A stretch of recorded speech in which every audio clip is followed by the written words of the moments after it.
Berdirilah dua kerajaan besar di wilayah Jawa Timur, yaitu Kerajaan Jenggala dan Kerajaan Kediri. Kerajaan Jenggala dipimpin oleh Raja Jayanegara dan Kerajaan Kediri dipimpin oleh Raja Jayeng Rana.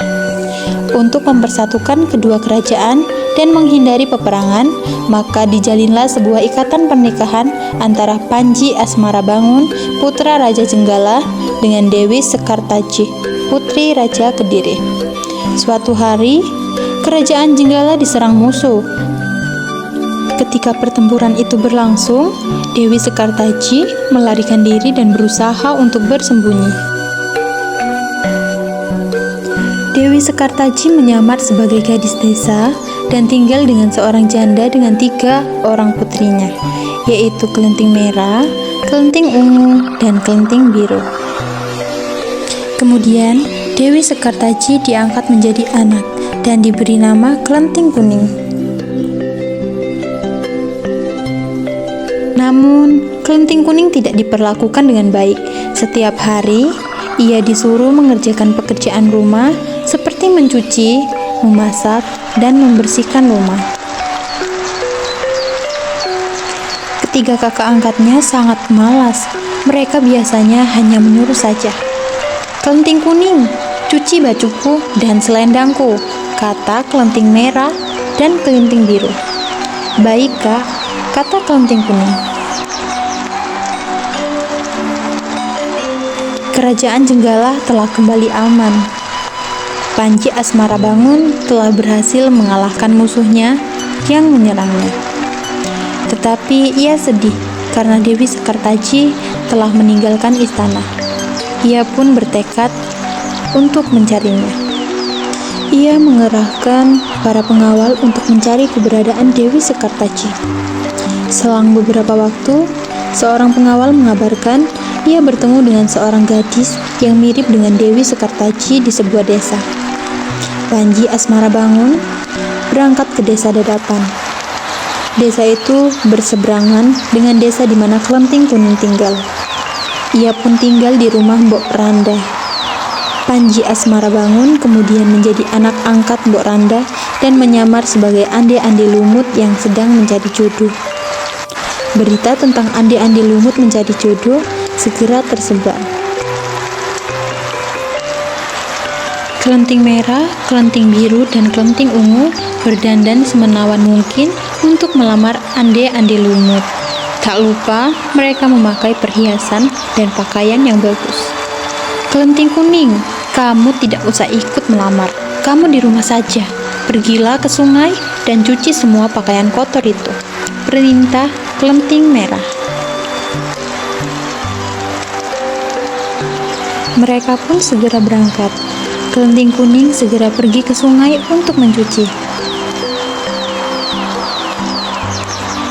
Tiba-tiba, datanglah seekor burung bangau dan memberinya sebuah cambuk. "Pergilah melamar ande-ande lumut agar kamu dapat bertemu dengan Panji Asmarabangun, dan bawalah cambuk ini," kata sang bangau.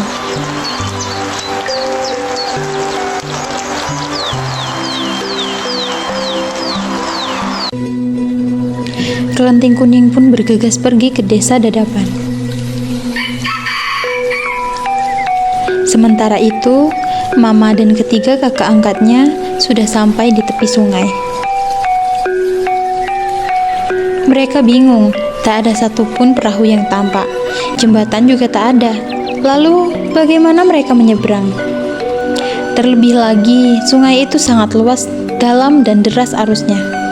Tiba-tiba, muncul seekor kepiting raksasa bernama Yuyu Kangkang. Kepiting itu menawarkan diri untuk membantu menyeberangi sungai.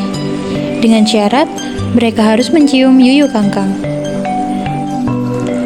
Mereka kemudian menyanggupi persyaratan itu. Satu persatu mereka naik ke punggung Yuyu Kangkang untuk menyeberangi sungai.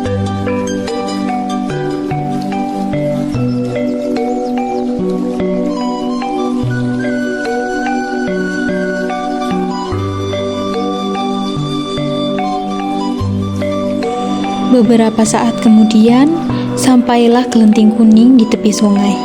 Ia pun juga bertemu dengan Yuyu Kangkang. Kembali lagi, Yuyu Kangkang menawarkan jasa untuk menyeberangkan, dengan syarat Kelenting Kuning harus menciumnya. Kelenting Kuning menolak syarat itu. Ia memaksa Yuyu Kangkang untuk memberangkatkannya tanpa syarat itu. Yuyu Kangkang akhirnya tidak mau menyeberangkan. Kesabaran Kelenting Kuning sudah habis. Ia keluarkan cambuk itu dan memukulkannya ke sungai. Seketika itu juga, air sungai surut. Yuyu Kangkang ketakutan. Akhirnya ia mau membantu Kelenting Kuning menyeberangi sungai. Kelenting Kuning segera naik ke punggung Yuyu Kangkang dan sampailah ia ke seberang sungai. Mama dan ketiga kakak angkatnya telah lebih dulu sampai di rumah Mbok Randa. Secara bergantian, Kelenting Merah, Kelenting Biru, dan Kelenting Ungu menunjukkan wajahnya yang rupawan pada Andi Lumut. Tetapi tak satu pun dari mereka yang terpilih, karena mereka telah mencium Yuyu Kangkang. Beberapa saat kemudian, tibalah Kelenting Kuning di rumah Mbok Randa. Akhirnya, Andi Lumut memilih Kelenting Kuning sebagai istrinya, karena ia tahu bahwa Kelenting Kuning adalah Dewi Sekartaji, dan dialah satu-satunya perempuan yang tidak mencium Yuyu Kangkang. Kemudian, Andi Lumut membongkar penyamarannya. Ia bercerita bahwa dirinya adalah Panji Asmara Bangun. Sementara, Kelenting Kuning terkejut sekali melihat Andi Lumut adalah tunangannya, Panji Asmara Bangun. Akhirnya, di depan semua orang, Kelenting Kuning langsung mengubah diri menjadi Dewi Sekartaji. Semua orang sangat terkejut melihat sosoknya yang sangat menawan. Ketiga kakak angkatnya pun sangat terkejut ketika mengetahui jika sosok yang selama ini mereka perlakukan dengan tidak baik itu adalah Dewi Sekartaji. Kemudian, Panji Asmara Bangun dan Dewi Sekartaji berkumpul kembali. Mereka juga mengajak Mbok Randa untuk tinggal di istana sebagai ucapan terima kasih. Panji Asmara Bangun dan Dewi Sekartaji melanjutkan kehidupan pernikahannya dan hidup bahagia selamanya.